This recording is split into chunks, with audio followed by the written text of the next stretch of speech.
Here is a no bullshit guide on how you have to actually prepare for re-NEET step by step. सबसे पहली चीज़ कि शुरू से शुरू करना बंद करो। ये कोई ऐसा टाइम नहीं है जब आप दोबारा से एक एक चीज़ पलटना चालू करोगे। Take it more like a refurbish plus revision plus solving session. अब इसका मतलब क्या है? इसका मतलब ये है कि धीरे धीरे चालू करो, बट एग्जैक्टली वहाँ पर स्ट्राइक करो जहाँ पर कमज़ोरी है। ठीक है, अगर आप आज बैठोगे और पूरी पूरी किताब एक एक करके पढ़ोगे तो दोबारा से वही गलतियाँ करोगे जो अभी नीट 2026 में हुई हैं। अब देखो, नीट 2026 के साथ जो हुआ वो हो गया, ये दोबारा गलती दोबारा से नहीं करनी है। जून 22 को रीनीट कन्फर्म हुआ है। अब एग्जैक्टली सिलेबस वाइज डिस्ट्रीब्यूशन ऐसे होना चाहिए। सबसे पहले फिजिक्स के साथ स्टार्ट करो। ठीक है, physics should be your first priority अगर आपकी फिजिक्स कमज़ोर है तो। ठीक है, सारे फॉर्मूलाज देखो, सारी की सारी इंपॉर्टेंट टेबल्स देखो। ठीक है, सारे के सारे डायमेंशनल फॉर्मूलाज देखो जो इंपॉर्टेंट है, उन्हें रट लो। ड्राइव करने का टाइम पेपर में कभी नहीं मिलता है, कभी भी नहीं मिलता है। सारे के सारे फॉर्मूलाज को रट लो। उसके बाद थोड़ी बहुत इंपॉर्टेंट चीज़ें, जैसे एक आध दो साइंटिस्ट के नाम बोल दो, फिजिक्स में ये ऑलमोस्ट नेग्लिजिबली इंपॉर्टेंट होते हैं, और कुछ ऐसी इक्वेशंस और कैलकुलेशंस जो हमेशा आती हैं। ठीक है, उनको याद कर लो, उन्हें करने मत बैठो, उन्हें याद कर लो। अब जब आप कन्फर्म्ड हो कि आपको सारे के सारे इंपॉर्टेंट डायमेंशनल फॉर्मूलाज उंगलियों पे याद है, सारे के सारे इंपॉर्टेंट फॉर्मूलाज उंगलियों पे याद है, और हर क्वेश्चन जो आपका कमज़ोर पार्ट था उसे कम से कम 5 से 6 बार रिवाइज कर चुके हो, उसके बाद आगे जाने का सेंस बनता है। अब आगे जाके क्या करना है? आगे जाके ये करना है कि फिजिक्स के सेक्शनल मॉक टेस्ट लगाओ। और सेक्शनल्स में ऐसा नहीं कि सारी की सारी फिजिक्स है, नहीं। 1.5 महीना है, गलती नहीं करनी है। एग्जैक्टली इस तरीके से मॉक टेस्ट देने होंगे। सबसे पहले काइनेमैटिक्स का और मोशन का। जब काइनेमैटिक्स और मोशन के, न्यूटन्स लॉज ऑफ मोशन के मॉक टेस्ट हो जाते हैं, उनको एनालाइज करो। और 5-5 मॉक टेस्ट देने की ज़रूरत नहीं है यार, वो बेवकूफ़ी है। 5-5 मॉक टेस्ट देने के बदले एक ढंग का मॉक टेस्ट दो और उसे ढंग से एनालाइज कर लो तो काम हो जाएगा। अब उसके बाद मॉक टेस्ट दो इलेक्ट्रोस्टैटिक्स और मैग्नेटिज्म पे। अगर इलेक्ट्रोस्टैटिक्स और मैग्नेटिज्म के ढंग से मॉक टेस्ट दे दिए, सेक्शनल, कंप्लीट फिजिक्स से नहीं, खाली सेक्शनल, उसके बाद बस एक चीज़ और करो, ऑप्टिक्स से मॉक टेस्ट दो। अगर ये 3 चीज़ें हो गई हैं तो बाकी जो थ्योरी हैवी चैप्टर्स हैं उन्हें बस एक बार रिवाइज कर लो और फुल मॉक टेस्ट की तरफ बढ़ जाओ। बिकॉज फुल मॉक टेस्ट से बेहतर गलतियाँ कोई भी नहीं समझाता। और ये 3 जो यूनिट्स हैं सबसे ज़्यादा इंपॉर्टेंट यूनिट्स हैं with respect to the weightage. अब इसके बाद क्या करना है? इसके बाद सिंपली केमिस्ट्री में जाओ। बायो अभी आएगी, पहले केमिस्ट्री में। केमिस्ट्री में सबसे पहली चीज़ ऑर्गेनिक केमिस्ट्री। ऑर्गेनिक केमिस्ट्री में सारे के सारे नेम्ड रिएक्शंस रट लो। सुबह उठो, पढ़ना चालू करो, दोपहर में खाना खाते खाते पढ़ो, रात में सोने के पहले पढ़ो, तकिया के नीचे बैठ के सो जाओ, चाहे शाम को छत पे घूमते हुए पढ़ो, बट सारे के सारे नेम्ड रिएक्शंस याद होने चाहिए। जब इंश्योर हो जाए कि सारे नेम्ड रिएक्शंस इंपॉर्टेंट हैं तो मैकेनिज्म ऑफ एक्शन याद करना चालू करो। अब मैकेनिज्म ऑफ एक्शन में कौन से इंपॉर्टेंट हैं? फॉर एग्जाम्पल वुड्स रिएक्शन हो गया जहाँ पे फ्री रेडिकल बन रहा है। इस टाइप के जो मैकेनिज्म ऑफ एक्शन हैं उनको याद करो। इंटरमीडियरीज क्या होते हैं वो याद करो। अगर इंटरमीडियरीज याद नहीं है तो जो हाई इंटरमीडियरी स्टेट आती है बहुत ज़रूरी होती है।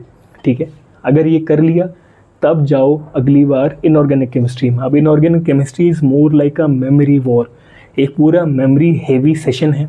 ठीक है, एक बार करने से कुछ होगा ही नहीं। ऑर्गेनिक केमिस्ट्री के बाद इनऑर्गेनिक केमिस्ट्री बार बार करनी पड़ेगी, और पहले भी यही हुआ था, दोबारा यही होगा। लेकिन कोई बात नहीं, घबराने की बात नहीं है।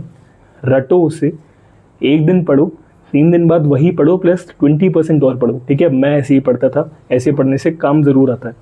एक दिन पढ़ो, 4 दिन बाद पढ़ो, प्लस 20% सिलेबस और कवर करो, फिर 4 दिन बाद करो, फिर 20% सिलेबस और कवर करो, जब तक आपका पूरा नहीं हो जाता। लेकिन स्पेस्ड रिविजन करते रहना। The moment you stop doing spaced revision you will be out of the game. ठीक है, inorganic chemistry is more like a marathon, it is not like a sprint. ठीक है, आराम आराम से करो। जितना धीरे करोगे, जितना ढंग से करोगे और जितना स्पेस्ड रिवीजन करोगे उतने ही फ़ायदे में रहोगे। आखिरी चीज़, सबसे इम्पोर्टेंट चीज़ और सबसे ओवरलुक्ड चीज़ भी है bio. Funnily enough bio 50% of the paper है, और बायो पे ही स्टूडेंट्स का ध्यान सबसे कम रहता है। बिकॉज स्टूडेंट्स का क्या रहता है कि यार फिजिक्स करनी है, क्यों करनी है, बस करनी है, ड्राइव करना है, क्यों ड्राइव करना है। बस खुद की ईगो के लिए फिजिक्स करना बंद करो। बायो 50% ऑफ द पेपर है, और जितना स्कोर आपको बायो ला के दे सकती है उतना कुछ भी नहीं ला के देगा। ये बात याद रखना, हर दूसरा सवाल बायो का ही होगा।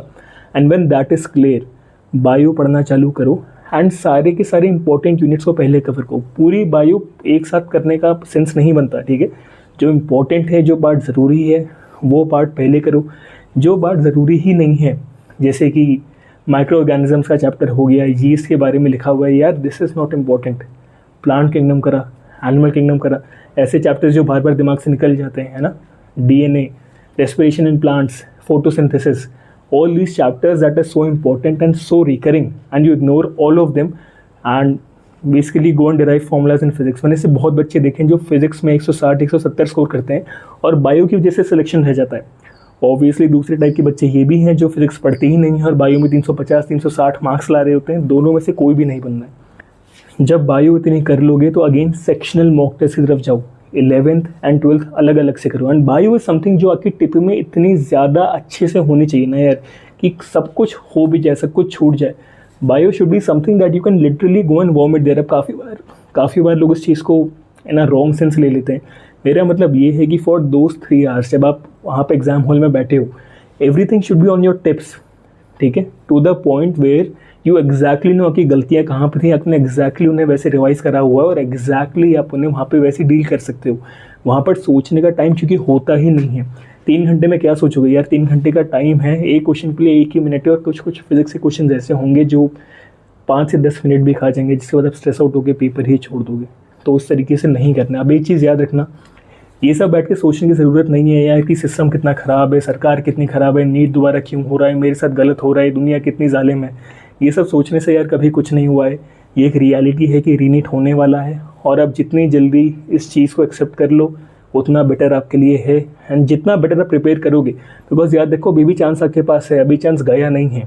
Okay, take this chance, build on it. अगर वीडियो अच्छी लगी तो सब्सक्राइब करो and see you in the next one.